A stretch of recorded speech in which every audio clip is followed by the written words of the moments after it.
它最重要的優勢是什麼？當然啦，我哋香港其實香港係有一個地理上嘅優勢先。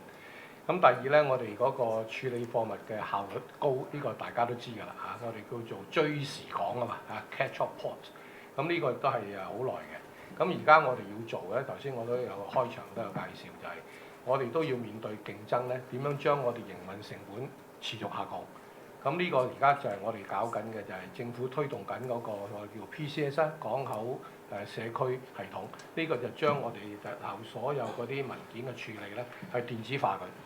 咁咧就係可以進一步簡化同埋減低嘅成本。咁呢個將會配合咧喺2027年推埋出嚟嘅單一窗口嗰個系統嘅運作。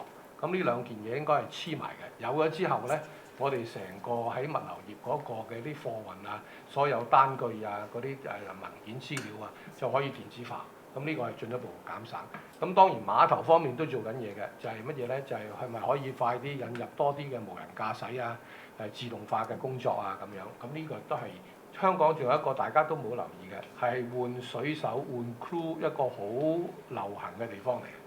點解咧？就因為我哋有一個好完善嘅航空網絡，因為我哋出入境手續簡單，咁變咗咧好多航運公司咧就喺香港咧轉換水手嘅，咁所以咧其實呢個都係一個咁其他補充貨物啊，咁即係嗰啲船上用品啊咁。香港即係雖然我哋由最高峰過2000萬個櫃跌到落去，而家舊年1400萬，今年可能會再跌啲咁多。但係我哋而家頭先我都講咧，我哋同政府業界同政府一樣，都係好努力咧。除咗改善自己嗰個營運成本之外，更加要主動出擊去出邊揾貨，去攬貨。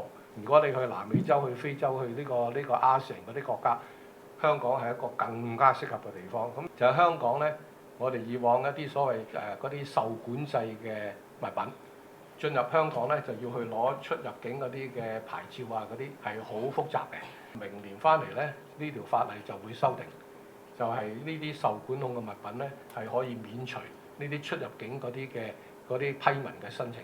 咁啊當然啦，海關同我哋係配合咗咧，係一個無縫嘅監控嘅系統咧，令到呢樣嘢可以發生。